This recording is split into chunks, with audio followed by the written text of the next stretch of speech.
Before we dive into this encounter, let me set the stage, because what you're about to witness is one of those rare moments where a simple camera test at a police station spirals into a full-scale clash of rights, authority, and the ever-murky boundaries of suspicious behavior. This isn't just another Auditor video. This one escalates fast, starting with a body-worn camera quietly switched on without notice, and ending with a sergeant invoking the Terrorism Act, one of the most controversial police powers in the UK.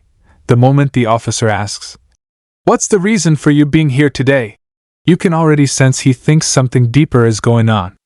Meanwhile, the auditor stays cool, almost too cool, but he knows the policies, the laws, and how quickly things can get out of hand. As we move through this footage, pay attention to how subtle shifts in tone completely change the dynamic.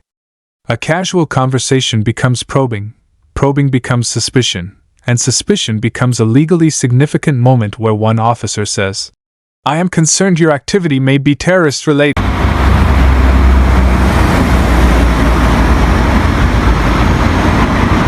I'll pause the recording here and pick it back up. Here they come. I'm wondering when it was going to happen. Hello sir, you alright? Good, are you? I am alright. You have to let me know, by the way, before you start recording. I haven't done anything, have I? I've asked you if you're alright. Yeah, but you turned your body worn on without letting me know. Well, you obviously do know it's on because you're telling me about it. Yeah, but it's in your policy. You have to being here today? You have to inform me. Just keep a bit of distance, thanks. What's the reason for you being here today? I'm here to make a video. What's that video about? The police station. The video about the police station? This is where the energy of the entire conversation shifts. Notice how the officer subtly moves the goalpost. What began as a simple question about filming suddenly becomes about intent, suspicion, and security concerns. The auditor tries repeatedly to anchor the conversation in legality. "I'm filming from public. It's your job to secure it. Let's be objective." But the sergeant isn't playing by the same framework. To him, behavior doesn't need to be illegal to be concerning. It just needs to be unusual enough to create a narrative of risk.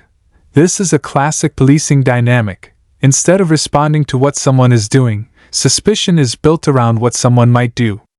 And the more the auditor pushes back, the more defensive the sergeant becomes. This psychological back and forth is exactly how a conversation that starts calm can escalate into something far more serious. Do you see perhaps how this might be considered to be slightly concerning, that you're just turning up here, trying to watch people going inside and out the police station, watching people coming and going, recording registration marks, and trying to look at pins? I'm not trying to look at anyone's pin. It's not what I've been told by people that are coming in. Come on. Let's not go down that route. I'm not trying to look at anyone's pin, man. Let's be objective here. It seems to be very suspicious behaviour to me. No, it's not suspicious. There's nothing suspicious about it. I'm filming from public. It's your job to secure it.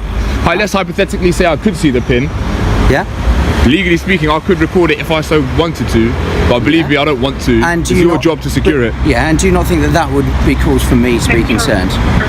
I've just reassured you that I'm not. And there it is, the turning point. The moment the officer says he's going to perform a Section 43 Terrorism Act search, the entire legal landscape changes. This isn't a casual stop anymore. Section 43 allows an officer to stop and search someone only if they reasonably suspect that person is involved in terrorism. That's an extremely high threshold, one that requires clear, articulable grounds. But what grounds has he actually given? Filming a police station, observing entrances, recording number plates. All entirely legal activities that dozens of people do daily, from delivery drivers with dashcams to pedestrians with smartphones. The auditor knows this, which is why the moment the sergeant invokes the act, he shifts into a rights protective mode. Your reassurance is one thing, but knowing is better. Right. It would seem to me like you are making observations around the security of the police station. So what about cars that have got dash cams and stuff like that? Could they not make those same observations? Sorry?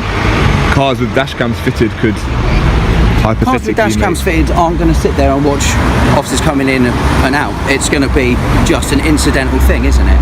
Okay, well this also happens to be incidental. I haven't come here with a particular plan to film. Well, you've also been inside the front office. To make them aware of my presence. Is that what you've explained to them? Yes. So that it wouldn't come as a surprise. What's fascinating here is the auditor's calmness. Most people would panic the moment terrorism is mentioned, and maybe that's exactly why the auditor stays composed. He refuses to hand over the camera not because he's obstructive, but because he's aware of police policy. Officers can't simply demand a device without showing lawful necessity. The sergeant's justification, "You could use it to hit me," feels thin, especially when the auditor is literally standing still with open hands. But the sergeant isn't backing down either. He's leaning on officer safety, procedural authority, and the wide discretionary power Section 43 grants. This is a textbook example of how police powers, originally designed for national security, can cascade into everyday encounters. Clip 4. This entire segment highlights a critical flaw in laws based on reasonable suspicion. What counts as unnatural interest? Who defines it? And can the standard shift depending on the officer's personal threshold for suspicion? The auditor is hammering the officer for an objective basis, something measurable, observable, factual. But the officer keeps returning to subjective interpretation, tone, posture, attention to detail. Alright then, sir. Are you currently recording or are you live streaming? I'm recording, I'm not live streaming. You're recording, okay, right. You're going to search me now, are you? Yes. Why are you going to search me, Sergeant? I am concerned your activity may be terrorist related. Okay, so what are your grounds to reason we suspect that I'm a terrorist? I've literally just explained that to you. Okay, so what are you going to launch with? I'm not going to obstruct your search. I'm not going to obstruct your search. Would you mind handing your camera over to my colleague so he can film it while I'm doing it? I can keep it in my hand. Like I say, I won't not have obstruct something you. in your hand because you could use it to hit me. I'm not suggesting you have to stop filming it. Okay, I mean... Do you have a problem with him filming it? I don't. I would rather just keep it in my hand though. I'm not going to obstruct your search. I've made a reasonable... This is exactly why Section 43 is so controversial. One officer's suspicion is another officer's overreaction. And as you watch this unfold, you can almost feel the frustration building in the auditor. He knows the standard. He knows the wording. And he knows that if this doesn't meet the legal threshold, the search isn't just unnecessary, it's unlawful. Clip 5. This is where things get almost theatrical.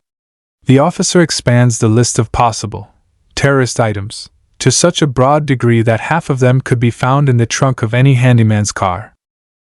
Suggestion that you can maintain And if I was to your refuse... video and record of it, well, I will simply take it from you. I haven't been hostile though, I've been pretty cooperative. I've said that.